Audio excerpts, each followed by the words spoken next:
숨 가쁘게 달려온 인생, 이제 좀 쉬어가려나 싶었는데 현실은 녹록지 않다.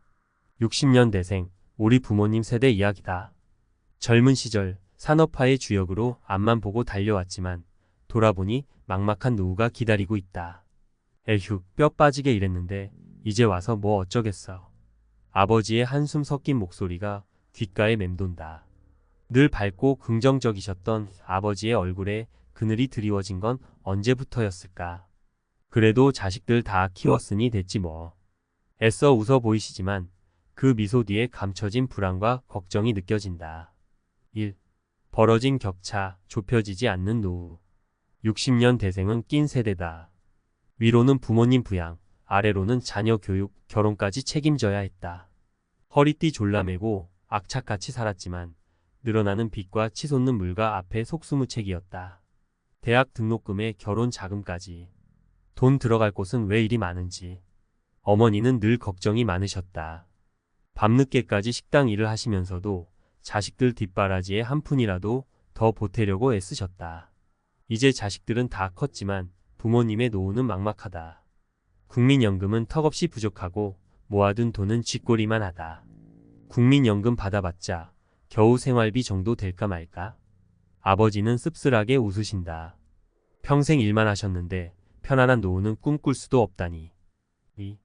사례 1퇴직 후 식당 일을 시작한 김씨. 김씨 65세는 30년 넘게 한 회사에서 성실하게 일했다. 퇴직 후 여유로운 노후를 꿈꿨지만 현실은 달랐다. 퇴직금은 생각보다 적었고 국민연금은 턱없이 부족했다. 퇴직하고 나니 막막하더라고. 모아둔 돈은 얼마 없고 연금은 쥐꼬리만 하고. 김씨는 결국 식당 일을 시작했다. 젊은 시절처럼 몸을 움직이는 건 힘들지만 생활비를 벌기 위해 어쩔 수 없었다. 그래도 움직일 수 있을 때까지는 일해야지. 자식들한테 손 벌릴 수는 없잖아. 김씨의 얼굴에는 씁쓸함이 가득했다. 3. 사례 이 자식에게 손 벌리는 박씨. 박씨 68세는 퇴직 후 편안한 노후를 보내고 싶었다. 하지만 예상치 못한 병원비 지출로 모아둔 돈을 다 써버렸다. 국민연금만으로는 생활이 어려워 결국 자식에게 손을 벌리게 되었다. 자식들한테 미안하지. 다 큰 자식들한테 짐이 되는 것 같아서. 박씨는 죄책감에 시달렸다. 자식들은 괜찮다고 하지만 박씨의 마음은 편치 않았다. 내가 좀 더 젊었을 때 노후 준비를 잘했어야 했는데. 박씨는 후회했다. 하지만 이미 늦었다. 4. 사례 3 폐지 줍는 이씨. 이씨 70세는 폐지를 주어 생계를 유지한다. 자식들은 있지만 모두 형편이 어려워 도움을 받을 수 없다. 국민연금은 턱없이 부족하고 다른 소득은 없다. 폐지 줍는 게 힘들지만 그래도 이렇게라도 벌어야 먹고 살지. 이씨는 힘겹게 말했다. 굽은 허리로 폐지 수레를 끌고 다니는 모습은 안타까움을 자아낸다. 나 같은 노인들이 얼마나 많은지 몰라. 다들 힘들게 살아. 이씨의 말에 60년 대생의 암울한 현실이 고스란히 담겨 있었다. 60년 대생의 절망, 그리고 우리의 미래. 내일은 괜찮겠지. 희망이 절망으로 바뀌는 순간. 낀 세대라는 말 들어보셨나요? 60년 대생들을 일컫는 말입니다. 위로는 부모님을 봉양하고 아래로는 자녀들을 교육하고 결혼시켜야 하는 이중고를 겪는 세대죠. 젊은 시절 대한민국 산업화의 주역으로 숨가쁘게 달려왔지만 이제는 막막한 노후 앞에 좌절하고 있습니다. 자식들 다 키웠으니 됐지 뭐. 애써 웃어 보이지만 그 미소 뒤에는 깊은 불안과 걱정이 숨어 있습니다. 1. 좁혀지지 않는 노후, 60년 대생의 암울한 현실. 60년 대생의 노후는 왜 이토록 암울할까요? 첫째, 평생 직장이라는 개념이 사라졌습니다. 과거에는 한 회사에서 정년까지 일하는 것이 당연했습니다. 하지만 지금은 구조조정, 조기 퇴직 등으로 언제 직장을 잃을지 모르는 불안한 시대입니다. 둘째, 국민연금만으로는 노후 생활이 어렵습니다. 국민연금은 노후 소득 보장을 위한 중요한 제도이지만 급격한 고령화와 저출산으로 인해 재정 건전성에 대한 우려가 커지고 있습니다. 게다가 60년 대생은 국민연금 제도가 성숙하기 전에 가입했기 때문에 연금 수령액이 충분하지 않습니다. 셋째, 자녀에게 의존하기도 어렵습니다. 과거에는 자녀가 부모를 부양하는 것이 당연시되었지만 지금은 청년 실업, 주거 불안 등으로 자녀 세대도 힘겨운 삶을 살아가고 있습니다. 이러한 이유들로 60년 대생은 퇴직 후에도 생계를 위해 일해야 하는 경우가 많습니다. 경비, 청소, 배달 등 힘든 일을 하면서도 혹여 자식들에게 짐이 될까 봐 전전긍긍합니다. 2. 사회 구조적 문제 방치하면 우리 모두의 미래. 60년 대생의 절망은 단순히 개인의 문제가 아닙니다.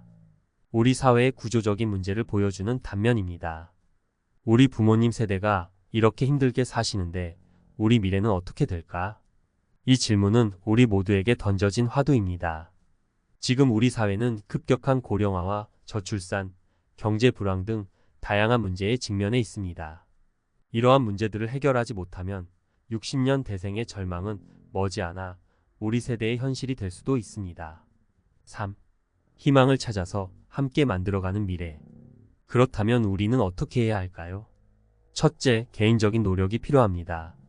젊을 때부터 노후 준비를 시작하고 다양한 재테크 방법을 통해 노후 자금을 마련해야 합니다. 둘째, 사회적인 안전망을 강화해야 합니다. 국민연금 제도를 개선하고 퇴직 후에도 일할 수 있는 양질의 일자리를 창출해야 합니다. 또한 주거, 의료 등 노후 생활에 필요한 사회 서비스를 확대해야 합니다. 셋째, 세대 간 연대가 중요합니다. 젊은 세대는 노인 세대를 존중하고 노인 세대는 젊은 세대에게 희망을 줄 수 있도록 서로 노력해야 합니다. 혼자서는 어렵지만 함께라면 가능합니다. 60년 대생의 절망은 우리 사회의 아픈 현실입니다. 좁혀지지 않는 노후, 60년 대생의 암울한 현실. 사례 1 퇴직 후에도 쉴 수 없는 김씨 65세. 30년 넘게 한 회사에 헌신하며 성실하게 일해온 김씨. 그는 퇴직 후 편안한 노후를 꿈꿨지만 퇴직금과 국민연금만으로는 생활이 턱없이 부족했습니다. 결국 김씨는 식당에서 일을 시작했습니다. 젊은 시절처럼 활기차게 움직이기는 힘들지만 생활비를 벌기 위해서는 어쩔 수 없는 선택이었습니다. 자식들에게 손 벌릴 수는 없잖아. 라는 그의 말에는 씁쓸함과 책임감이 묻어납니다. 김씨의 이야기는 퇴직 후에도 경제적인 어려움으로 쉴 수 없는 60년 대생의 현실을 보여줍니다. 사례 이 자식에게 손 벌리는 박씨 68세. 박씨는 퇴직 후 여유로운 삶을 기대했지만 예상치 못한 병원비로 모아둔 돈을 모두 써버렸습니다. 국민연금과 얼마 남지 않은 저축만으로는 생활이 어려워 결국 자식에게 도움을 요청해야 했습니다. 다 큰 자식들에게 짐이 되는 것 같아 미안하다는 박씨의 말에는 죄책감과 자괴감이 담겨 있습니다. 박씨의 사례는 노후 준비의 부족과 예상치 못한 지출로 인해 자식에게 의존할 수밖에 없는 60년 대생의 안타까운 현실을 보여줍니다. 사례 3 폐지 줍는 이씨 70세. 이씨는 폐지를 주어 생계를 유지합니다. 자식들이 있지만 모두 경제적으로 어려워 도움을 받을 수 없는 상황입니다. 폐지 줍는 게 힘들지만 이렇게라도 벌어야 먹고 살지. 라는 이씨의 말은 60년 대생의 암울한 현실을 적나라하게 보여줍니다. 이 세 가지 사례는 60년 대생이 겪는 노후 문제의 심각성을 보여줍니다. 젊은 시절 쉴 틈 없이 일했지만 노후 준비 부족, 예상치 못한 지출, 부족한 사회적 안전망 등으로 인해 많은 60년 대생이 경제적 어려움에 직면하고 있습니다. 이들의 이야기는 우리 사회가 노후 문제 해결을 위해 더 많은 노력을 기울여야 함을 일깨워 줍니다. 대기업 임원의 눈물 개인택 실년 만에 접은 진짜 이유. 사실 이 제목만 봐도 왠지 남일 같지 않잖아. 요즘 은퇴 후에는 뭘 해야 하나, 이 고민 누구나 한 번쯤 해봤을 거야.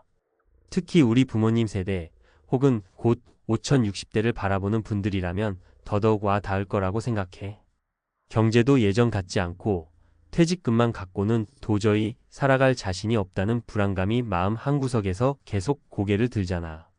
일단은 계속 회사에 남아 있어야지. 근데 그 후엔 어쩌지? 자영업? 프랜차이즈? 아니면 택시나 버스 기사? 보통 이렇게 고민하다가 개인 택시 운전은 비교적 진입장벽이 낮고 내 차로 자유롭게 일할 수 있으니 괜찮지 않나? 하고 생각하는 분들이 적지 않더라고. 그런데 막상 들어가 보면 그게 그렇게 만만치가 않다는 거야. 이번 이야기는 58세 대기업 임원으로 퇴직한 후 개인 택시 창업을 했다가 1년 만에 접은 한 분의 사례에서 시작해볼까 해. 사람 일은 언제 어떻게 될지 모르고 수십 년 경력을 보유한 베테랑 임원도 은퇴 후에는 남들과 같은 불안감에 시달릴 수밖에 없다는 거 실감하게 되더라니까. 1. 은퇴 후 택시기사 하면 되지 않을까? 하는 기대와 현실. 요즘은 TV나 인터넷 매체 등을 통해 택시 운전을 단순히 내가 일하고 싶은 때에 일하고 나머지는 자유롭게 쉴 수 있는 직업 정도로 여기는 경우가 많아. 손님 태우고 길만 잘 찾으면 되잖아 라고 생각하기도 하고. 그런데 개인 택시는 일반 택시 회사에 소속된 법인 택시와 달리 창업 개념에 가까워. 차량 구입비는 물론이고 차량 관리부터 영업 전략까지 모두 자신이 책임져야 하거든. 퇴직금으로 무엇을 해야 할까 고민하면서 차라리 개인 택시 하는 게 낫겠다라고 결심하는 분들의 논리는 대개 이래. 초기 비용 다른 자영업의 식당, 카페, 편의점보다는 비교적 적을 것 같다. 운영 노하우 별도로 고용인이 필요 없고 내가 하면 되니 구조가 단순해 보인다. 자유로운 근무 형태의 내 차니까 출근 시간과 퇴근 시간을 마음대로 조절할 수 있을 것 같다. 하지만 이 기대가 실제로 맞아떨어지지 않는 경우가 더 많다는 사실, 조금만 발품 팔아보면 바로 느끼게 된다는 거야. 특히 대기업 임원까지 했던 분들이 내가 그래도 관리 능력이 있고 사람을 상대하는 스킬도 있는데 이 정도는 쉽게 할 수 있지 않을까? 라고 방심했다가 큰 코 다치는 경우가 꽤 많아. 2. 대기업 임원의 눈물, 그리고 1년 만에 폐업. 이 글의 주인공을 일단 김 이사라고 해볼게요. 원래 직급은 임원급이었는데 편의상 부르기로. 김 이사는 58세의 회사에서 명예퇴직 제의가 들어왔대. 한 회사에서 30년 넘게 일했으니 퇴직금도 나름 안정적으로 챙겼다고 생각했지. 그런데 30년 다녔던 회사의 간판을 떼고 보니 막상 거리로 나와서 할 수 있는 일이 뭐가 있을까 막막하더래. 주변에서는 김 이사님 식당은 리스크가 커요. 지금 경제가 안 좋아서 편의점, 점포 임대료의 인건비까지 쉬운 게 아니에요. 이런 얘기들이 끊임없이 들리니까 더 고민됐다는 거야. 그러던 중 어떤 지인이 개인 택시 한번 해보는 건 어때요? 대기업 출신이니까 사람 상대도 잘할 테고 대중교통 앱도 잘 다룰 테니 문제 없을 겁니다. 라고 솔깃한 조언을 한 거지. 문제는 이 말이 단순한 조언이 아니라 김 이사에게 아주 달콤하게 들렸다는 거야. 운전을 평소에 좋아하기도 했고 내 차를 내가 운전하는 게 편하고 수입도 잘 나오겠지 하는 마음에 바로 알아보기 시작했어.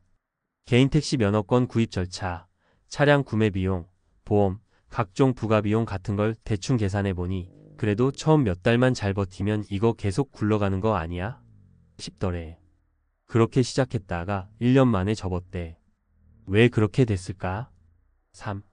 구체적인 사례 3가지. 1. 예상 밖의 생활 패턴과 체력 소진. 김 이사가 가장 놀랐던 건 새벽까지 영업해야 한다는 현실이었어. 낮 시간에만 택시 몰면 손님이 별로 없거든. 흔히 손님이 많아지는 건 출퇴근 시간대나 밤늦은 시간, 새벽 시간대였단 말이야. 대기업 임원 때야 회의 때문에 야근은 자주 했어도 이렇게 매일 밤늦게까지 도로 위에서 집중해서 운전하는 생활 패턴은 처음이었다는 거지. 그러다 보니 체력이 바닥나는 거야. 새벽 23시에 귀가해서 잠들면 아침에 일어나도 컨디션이 온전하지 않은 날이 많았대. 그래서 하루 쉬면 그날 매출이 바로 0이잖아. 택시를 쉬게 두면 그날은 아예 돈이 안 들어오니까 불안감이 커지는 거지. 내가 언제 이렇게 몸 하나 제대로 못 추스르고 살았나 싶을 만큼 힘든 게 첫 번째 이유였대. 이 나쁜 손님과의 마찰 스트레스. 두 번째 이유는 예상치 못한 사람 스트레스였어. 대기업 임원일 때는 부하 직원이나 협력사 상대하느라 짜증도 났겠지만 그때는 어느 정도 상대를 조정할 수 있는 권한이 있었단 말이야. 그런데 택시 손님은 완전히 다르잖아. 술에 잔뜩 취해서 택시 뒷좌석에서 고래고래 소리를 지르거나 탑승하자마자 욕을 퍼붓거나 심지어는 요금을 떼먹고 도망가는 경우까지도 생겨. 어느 날은 밤 12시가 좀 넘어서 만취한 손님 2명이 탔는데 내리기도 전에 잠이 들어버리더라고. 목적지 물어봐도 답이 없고 여차저차 깨워서 내리게 하려는데 욕만 하고 그러다가 결국 요금 안 내고 튀더라고. 이건 뭐 신고를 해야 되나 어쩌나 하다 보면 그냥 체념하게 되는 거야. 김 이사의 말이야. 게다가 손님 중에는 앱 호출을 해놓고 늦게 나타나거나 엉뚱한 곳에 서 있으면서 왜 안 오느냐고 화를 내기도 한대. 또 요즘은 워낙 요금이나 경로 분쟁 문제도 많고 그래서 매번 불만 제기를 받을까 봐 신경이 곤두선다는 거지. 이런 스트레스가 쌓이니까 처음엔 내가 운전 좋아하니까 괜찮을 거야 라고 했던 열정도 급속도로 식더란 거야. 삶 생각보다 적은 수익과 늘어가는 지출. 마지막으로 치명적인 건 역시 돈 문제지. 김 이사는 그래도 내가 임원까지 했는데 웬만한 집중력과 성실함으로 하면 어느 정도는 벌겠지라고 봤대. 근데 이게 막상 해보니까 차량 유지 비용이랑 각종 세금 보험료, 그리고 유류비가 만만치 않더라고. 개인 택시는 법인 택시보다 다양한 부담이 개인에게 고스란히 넘어온다는 게 함정이었어. 요즘 하도 승차 거부, 호출 앱 연계 문제, 심야 호출료 등이 복잡해져서 매출로 보면 꽤 괜찮아 보일 수도 있어. 하지만 거기서 실제 순이익을 빼놓고 보면 한 달에 300만 원 넘기기 힘들 때도 다반사래. 게다가 12년 지나면 차를 또 관리해야 하고 엔진 오일이니 브레이크 패드니 사소한 수리비가 계속 든다는 거야. 그 와중에 아프기라도 하면 그날부터는 수입이 끊기니까 적자인 날이 생긴다는 거지. 그러니까 이럴 바엔 차라리 적당한 월급 받으면서 회사에 더 다녔으면 좋았을 걸 하는 후회가 밀려온대. 결국 1년 만에 폐업을 선택한 이유는 수입 대비 심적 육체적 부담이 너무 크다가 결정타였어. 내가 편하게 일한다고 생각해서 택시를 택했는데 실제로는 24시간 심리적 긴장 상태라 은퇴 이후의 삶이 이런 거라면 차라리 다른 일을 찾아볼 거리라는 게 김 이사의 결론이었지. 4. 은퇴 후를 준비하는 우리에게 주는 교훈. 사실 누구나 비슷한 고민을 해. 나는 나름 꽤 높은 자리에 있었고 대인관계 능력도 있는데 이걸 어떻게 써먹을 수 없을까. 하지만 회사에서 쌓은 경험이 100% 통하는 업종이 있고 오히려 독이 되는 업종도 있는 법이야. 택시 운전의 경우 내 운전 능력과 부하 직원 통솔력은 큰 도움이 되지 않더라는 거야. 오히려 더 스트레스를 받고 체력만 소진되는 상황이 발생할 수 있지. 그렇다면 이런 실패 사례가 있으면 우리가 배워야 할 건 뭘까? 철저한 사전 조사 들리는 얘기만 듣지 말고 실제 현직 기사분들을 직접 만나 솔직한 수입 구조, 생활 패턴 등을 들어봐야 해. 체력과 건강 점검 새벽 운전이나 밤낮 바뀐 근무가 예상된다면 내 몸이 그걸 감당할 수 있는지를 먼저 체크해야 해. 장기적 관점으로 수익성 계산 초반 비용만 보고 판단하기보다는 실제 순이익이 어떻게 되는지 중간중간 들어갈 수리비나 세금, 그리고 노동 강도를 감안했을 때 과연 이게 지속 가능한 모델인지 면밀히 따져봐야 해. 5. 다른 길도 생각해 봐야 하지 않을까? 개인 택시만이 아니라 은퇴 후에 생각해 볼 수 있는 길은 정말 다양해. 전공과 경력을 살릴 수 있는 자문 컨설팅 형태의 일이라든지 요즘은 지식 공유 플랫폼도 많이 있으니까 온라인으로 본인 노하우를 팔아볼 수도 있고 말이야. 물론 이게 당장 월 300만 원, 400만 원을 벌어다 주진 않을 수도 있어. 그치만 노동 강도 대비 만족도가 높다면 은퇴 후 길게 봤을 때 오히려 더 나을 수 있지. 무엇보다 중요한 건 내가 앞으로 2020년간 꾸준히 하고 싶은 일인지를 먼저 생각해보는 거야. 단순히 수입이 괜찮을 것 같아서 남들이 하니까 이런 식으로 뛰어들면 대기업 임원이라도 1년도 못 가 좌절을 맛볼 수 있다는 거지. 6. 우리에게 필요한 마음가짐. 사실 나이 들수록 새로운 시작이 망설여지고 그 불안감을 달래기 위해 빨리 뭔가를 해야 할 것 같은 조급함이 생겨. 그래서 김 이사의 사례처럼 갑작스레 결심해버릴 때가 많아. 에이 해보면 되겠지. 내가 그래도 안 해본 것 빼고는 다 잘했는데. 하지만 한 치 앞도 모르는 게 현실이고 생각처럼 쉽게 굴러가지 않는 게 자영업이더라고. 그러니까 은퇴 후에는 더더욱 무리한 도전은 금물, 신중한 준비는 필수라는 말을 하고 싶어. 운전이 좋다면 처음엔 계약직으로 택시 회사에 몇 달 몸담아 보며 적성이나 생활 패턴을 미리 체험해 볼 수도 있잖아. 직접 뛰어들기 전에 작게나마 테스트 같은 걸 해보는 게 큰 시행착오를 줄여줄 거야. 그리고 인생이라는 게 58세든 60세든 계속 배워가는 과정이잖아. 이 나이에 새롭게 배울 게 있나? 라고 생각할 수도 있지만 오히려 새로운 기술을 배워두면 온라인 교육 플랫폼에서 강의를 만들 수도 있고 SNS나 유튜브 채널에서 지식을 나눌 수도 있어. 배움의 장이 더 이상 낯선 시대가 아니야. 7. 마무리하며 대기업 임원까지 하셨던 분이 개인 택시 하면 내 인생이 편안해지겠지 했다가 1년 만에 접어버린 그 사례는 사실 특별한 이야기가 아니야. 우리 주변에 비슷한 실패 사례가 의외로 많거든. 직접 듣지 않았을 뿐이지. 중요한 건 그분의 실패를 남의 일로 치부하지 말고 나는 과연 어떻게 준비해야 하지? 하고 적극적으로 참고하는 거야. 누구나 은퇴 후엔 또 다른 삶의 장이 펼쳐져. 그게 택시가 됐든 카페 창업이 됐든 아니면 완전히 다른 분야의 일이 됐든 간에 일단 현실 파악이 먼저라는 거. 내가 어떤 삶을 원하는지, 무엇을 감당할 수 있는지, 그리고 수익과 보람은 어느 정도나 기대할 수 있는지를 미리 꼼꼼히 따져보자. 우리 모두가 은퇴 후에도 후회 없이 살고 싶으니까 말이야. 그럼 이 정도로 김이사의 눈물 사례와 함께 은퇴 이후 개인 택시 도전이 꼭 정답만은 아니라는 이야기를 해봤어. 너무 겁먹을 필요는 없어.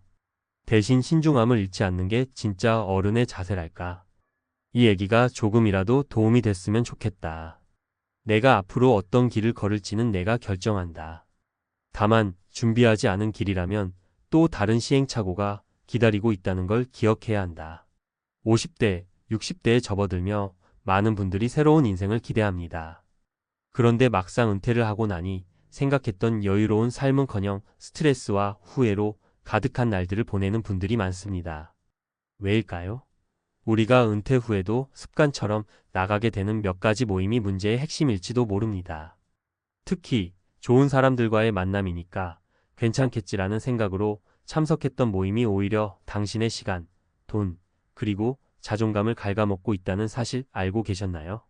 누구나 은퇴 후 첫 몇 년은 방황하기 마련이지만 그 시기를 어떻게 보내느냐에 따라 당신의 노후가 완전히 달라질 수 있습니다. 오늘은 많은 분들이 공감할 수 있는 주제로 은퇴 후 절대 나가면 안 되는 모임 3가지에 대해 이야기해 보려고 합니다. 이미 비슷한 경험을 해보신 분들은 고개를 끄덕이실 것이고 아직 실수를 피할 기회가 남아있는 분들에게는 중요한 경고가 될 겁니다. 당신의 노후를 망치는 독약. 이런 모임 평생 후회합니다. 은퇴 후 새로운 시작, 그러나 걸림돌이 되는 모임들. 은퇴 후의 삶, 누구나 한 번쯤 꿈꿔보지 않으셨나요? 여유로운 시간 속에 취미를 즐기고 가족과 더 많은 시간을 보내며 무엇보다 나에게 집중하는 삶 말입니다. 하지만 현실은 종종 이상과 멀게만 느껴집니다. 이유는 간단합니다. 우리가 은퇴 후에도 놓지 못하는 모임들이 있기 때문입니다. 처음에는 괜찮아 보이지만 시간이 지나면 이 모임들이 은퇴 생활을 망칠 수 있다는 사실 혹시 알고 계셨나요? 오늘은 은퇴 후 피해야 할 모임 3가지에 대해 이야기해 보겠습니다. 이 모임들이 어떻게 우리의 소중한 시간과 에너지를 앗아가고 후회를 남길 수 있는지 사례를 통해 설득력 있게 설명드리겠습니다. 1. 경쟁심만 키우는 자랑 모임. 이 모임의 특징은 매번 누군가의 성공담, 자산, 자녀 자랑으로 시작하고 끝난다는 점입니다. 한 번쯤 경험해 보셨죠? 친구나 지인들과 모였는데 누구는 자녀가 대기업에 취직했다. 누구는 퇴직금으로 몇 억짜리 집을 샀다며 과시하는 대화가 이어지는 모임입니다. 사례 1. 김씨의 후회. 김씨는 은퇴 후에도 대학 동창 모임에 빠지지 않았습니다. 처음엔 반가운 얼굴들에 웃으며 이야기를 나눴지만 매번 자랑과 비교 속에서 자신이 점점 초라해지는 느낌을 받았습니다. 특히 자녀의 취업이나 자신의 재정 상태에 대해 질문이 나올 때마다 불편함이 커졌죠. 모임에 다녀오고 나면 허탈감만 남았습니다. 결국 김 씨는 2년 후 그 모임을 끊고 나서야 마음의 평화를 되찾을 수 있었습니다. 이런 모임의 문제점은 비교를 부추겨 자존감을 낮추고 스트레스를 증가시킨다는 것입니다. 은퇴 후 삶에서는 무엇보다 자신의 페이스를 지키는 것이 중요합니다. 2. 무조건 돈을 쓰게 만드는 사교 모임. 은퇴 후에도 사람들과의 교류는 중요합니다. 그러나 만남이 지속적으로 큰 돈을 요구하는 사교 모임은 경계해야 합니다. 사례 2. 박씨의 실수. 박 씨는 은퇴 후 소위 고급 사교 클럽에 가입했습니다. 매달 30만 원의 회비를 내며 고급 레스토랑에서 정기적으로 모임을 가졌습니다. 처음엔 이런 모임이 자신을 한 단계 업그레이드 시켜줄 것이라 기대했습니다. 하지만 모임이 계속될수록 부담감이 커졌습니다. 회비 외에도 매번 드레스 코드에 맞는 옷과 선물을 준비해야 했기 때문입니다. 결국 박 씨는 퇴직금을 무리하게 소진하며 재정난을 겪게 되었고 모임을 끊지 못한 자신을 탓했습니다. 돈을 쓰는 모임이 반드시 나쁜 건 아니지만 부담이 되는 소비가 반복된다면 스스로에게 물어봐야 합니다. 이 만남이 내 삶에 진짜 가치를 더하고 있는가? 3. 소모적이고 부정적인 한풀이 모임. 세 번째로 피해야 할 모임은 항상 불만과 부정적인 에너지로 가득 찬 모임입니다. 흔히 사회가 나를 버렸다, 자녀가 내 말을 듣지 않는다는 주제로 끝없이 한탄하고 한풀이만 하는 모임을 말합니다. 사례 3. 최 씨의 깨달음. 최 씨는 동네 지인들과 자주 모였습니다. 대부분 은퇴자들이었는데 만날 때마다 나라 정책을 탓하고 자녀들이 잘 못한다는 불평으로 시간을 보냈습니다. 이런 대화는 최 씨의 기분을 더욱 가라앉게 만들었고 오히려 은퇴 생활의 불안감을 증폭시켰습니다.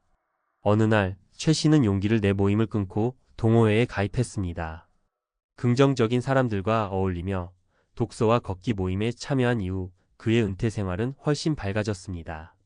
부정적인 에너지는 전염성이 강합니다.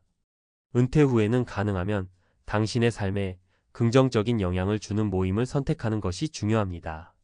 그렇다면 어떤 모임이 좋은 모임일까요? 피해야 할 모임을 알았다면 이제는 좋은 모임을 선택해야겠죠?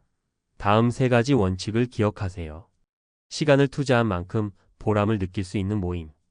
예를 들어 독서 모임이나 건강관리 동호회처럼 성장과 만족을 주는 모임을 선택하세요. 돈보다 경험을 중심으로 한 모임. 값비싼 식사보다는 자연에서 산책하거나 지역사회에 봉사하는 활동에 초점을 맞춘 모임이 더 가치 있습니다. 긍정적인 에너지를 나누는 사람들과의 모임. 서로 격려하고 응원하는 모임은 은퇴 후 삶에 큰 힘이 됩니다. 결론 선택은 당신의 몫입니다. 은퇴 후에는 어떤 모임을 선택하느냐가 당신의 삶을 좌우할 수 있습니다. 자랑과 비교로 자존감을 갉아먹는 모임, 돈만 쓰게 만드는 모임, 부정적인 에너지만 가득한 모임은 과감히 끊어내세요. 대신 당신을 성장시키고 행복을 더할 수 있는 만남에 집중하세요. 은퇴 후의 시간은 우리에게 주어진 가장 귀한 선물입니다. 그 시간을 어떻게 보낼지는 결국 당신의 선택에 달려 있습니다. 오늘부터 조금씩 변화해 보는 건 어떨까요? 은퇴 후 어떤 모임을 선택하느냐가 당신의 삶을 좌우한다. 은퇴 후의 삶은 마치 빈 도화지와 같습니다. 그 도화지 위에 무엇을 그릴지는 전적으로 본인의 선택에 달려 있죠. 은퇴 후 만나는 모임과 사람들은 이 그림의 색깔을 결정하는 중요한 요소입니다. 그런데 안타깝게도 많은 분들이 잘못된 모임을 선택해 후회와 스트레스를 그림의 주제로 삼는 경우가 많습니다. 오늘은 전문가의 관점에서 은퇴 후 모임에 대해 조금 더 깊이 들어가 보겠습니다. 은퇴 후의 모임 왜 신중해야 할까? 은퇴 후에는 시간적 여유가 생깁니다. 이 여유를 어떻게 쓰느냐에 따라 삶의 질이 달라지죠. 특히 모임은 은퇴 생활에서 중요한 역할을 합니다. 외로움을 줄여주고 새로운 배움과 성장의 기회를 제공할 수 있죠. 하지만 잘못된 모임은 반대로 삶의 질을 떨어뜨릴 수 있습니다. 사람과의 관계는 강력한 영향을 미칩니다.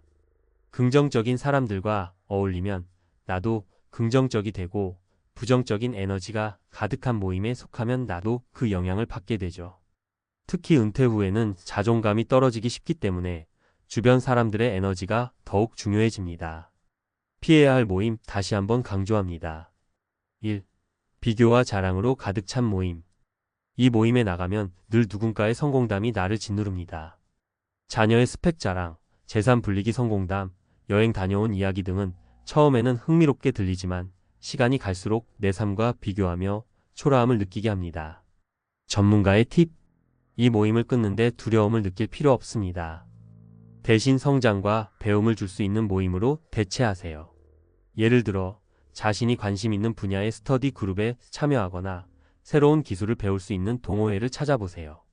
2. 무리한 소비를 강요하는 사교 모임. 은퇴 후에는 재정 관리가 더 중요합니다. 그런데 이런 모임들은 과도한 회비, 선물, 옷차림 등의 소비를 강요하곤 합니다. 이런 지출은 퇴직금을 갉아먹고 경제적 불안을 가중시킬 수 있습니다. 전문가의 팁. 만약 이런 모임을 피하기 어렵다면 예산을 설정해 두세요. 또한 모임 주최자나 멤버들과 솔직하게 이야기해 부담 없는 만남의 방식으로 전환할 수 있는 방법을 모색하세요. 3. 부정적인 에너지만 가득한 모임.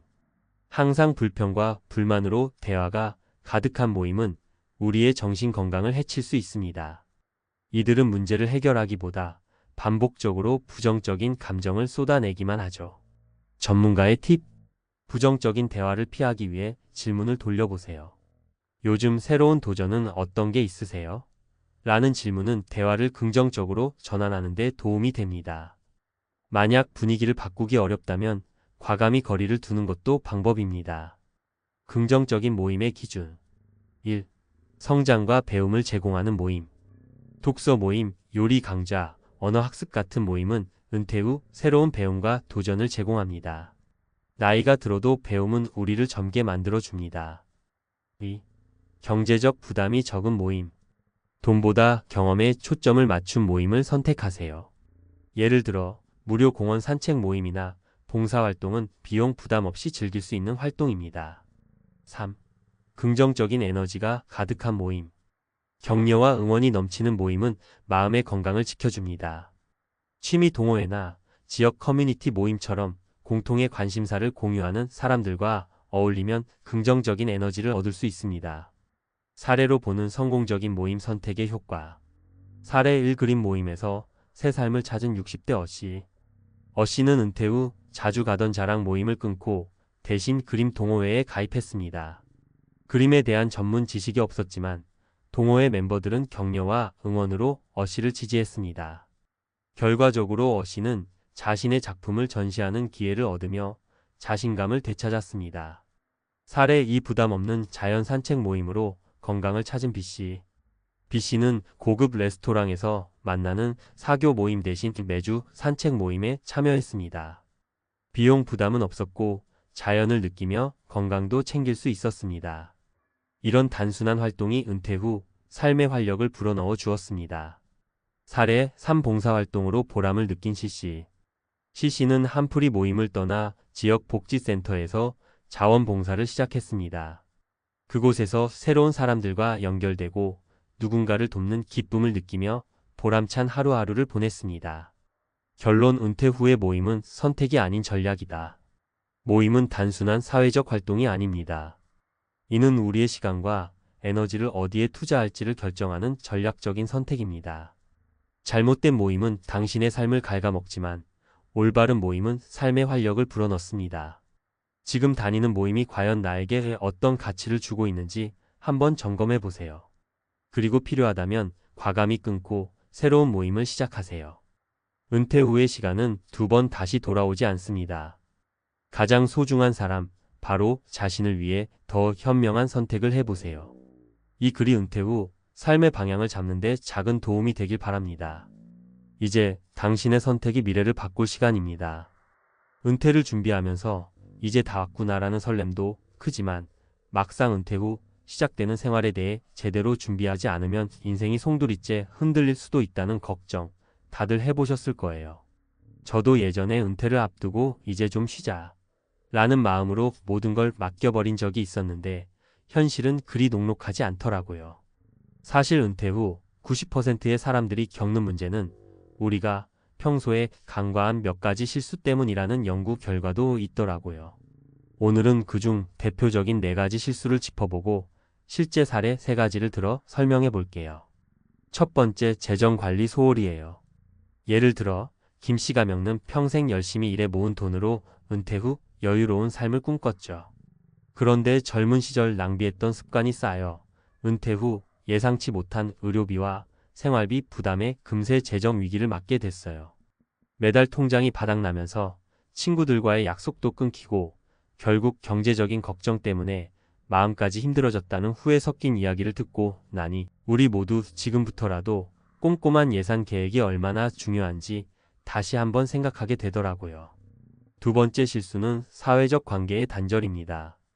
이모 씨가 겪는 오랜 직장 동료들과의 유대감에 너무 의존하다 보니 은퇴 후 만날 사람이 없다는 사실에 크게 충격받았어요. 매일 같이 웃고 떠들던 동료들과의 교류가 사라지자 외로움이 몰려오고 그 결과 우울증까지 겪게 됐다는 사례가 있어요. 은퇴 후에는 새로운 취미나 동호회, 봉사활동 등을 통해 사회적 네트워크를 넓히는 것이 필수라는 걸 몸소 체험한 거죠. 세 번째는 건강관리 소홀 문제예요. 박 씨가 겪는 젊었을 때 운동도 별로 하지 않고 식습관도 불규칙했는데요.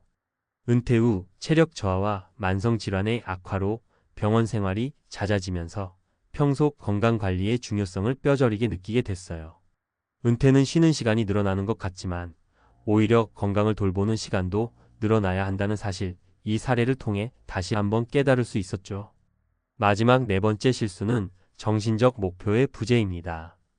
직장에서의 일상이 사라지면 누구나 한때 이젠 뭘 해야 하지? 라는 공허함을 느끼게 마련이에요. 목표나 꿈 없이 흘러가기 시작하면 하루하루가 무의미하게 느껴지고 결국 자신감과 삶의 활력도 잃게 되죠. 그래서 은퇴 후에도 새로운 도전을 위한 계획이나 자기 개발을 위한 활동을 꾸준히 이어가는 것이 중요해요. 이처럼 은퇴 후의 삶은 단순히 금전적인 문제뿐만 아니라 인간관계, 건강, 그리고 정신적인 충족감까지 아우르는 복합적인 문제예요. 우리 모두 은퇴를 인생의 끝이 아닌 새로운 시작으로 여기고 지금부터라도 작은 준비와 실천을 통해 더 나은 미래를 만들어 가야 해요. 여러분도 혹시 은퇴 후 무너지는 주변 사람을 보신다면 이 글을 공유하며 함께 해결책을 찾아보자고 제안해 보세요. 결국 준비된 자만이 은퇴 후에도 진정한 행복을 누릴 수 있다는 걸 잊지 마세요. 은퇴는 새로운 시작이 될 수 있지만 준비가 부족하면 예상치 못한 어려움에 빠지기 쉽습니다. 여러 연구와 통계 자료에 따르면 은퇴 후 겪는 주요 문제는 재정관리 부실, 사회적 관계 단절, 건강관리 소홀, 그리고 삶의 목적 상실 등입니다. 오늘은 이 네 가지 문제를 사실과 논리의 근거에 살펴보고 실제 사례 세 가지를 들어 설명해 볼게요. 먼저 재정관리 소홀입니다. 직장 시절에는 정기적인 수입이 있었지만 은퇴 후에는 생활비, 의료비 등 지출 항목이 달라지면서 재정 압박이 커지기 마련입니다. 실제 조사 결과 많은 은퇴자들이 예상보다 빠르게 저축을 소진하며 생활의 불안을 느낀다고 합니다. 예를 들어 김 씨가 겪는 평생 열심히 일하며 모은 돈으로 안정적인 노후를 꿈꿨지만 갑작스런 의료비 부담과 생활비 상승으로 재정 위기를 겪게 되었습니다. 이 사례는 은퇴 전에 꼼꼼한 예산 수립과 비상금 마련, 그리고 장기적인 재정 계획의 필요성을 보여줍니다. 다음으로 사회적 관계 단절 문제를 들 수 있습니다. 직장이라는 공간에서 자연스럽게 형성된 인간관계는 은퇴 후 크게 축소되기 쉽습니다. 사회적 연결고리가 약해지면 외로움과 정서적 불안, 심지어 우울증으로 이어질 위험이 큽니다. 이모 씨가 겪는 오랜 직장 동료들과의 정기적인 만남과 대화에 의지해왔던 만큼 은퇴 후 그 소중한 네트워크가 사라지자 큰 공허함과 고립감을 느꼈습니다. 전문가들은 은퇴 후에도 동호회, 자원봉사, 취미생활 등을 통해 적극적으로 새로운 사회적 연결망을 구축할 것을 권장합니다. 세 번째로 건강관리 소홀 문제입니다. 은퇴 후 신체 기능은 자연스럽게 저하되고 만성질환의 발병 위험은 높아집니다. 젊었을 때 운동이나 식습관에 소홀했다면 은퇴 후 건강 문제가 더 크게 나타날 수 있습니다.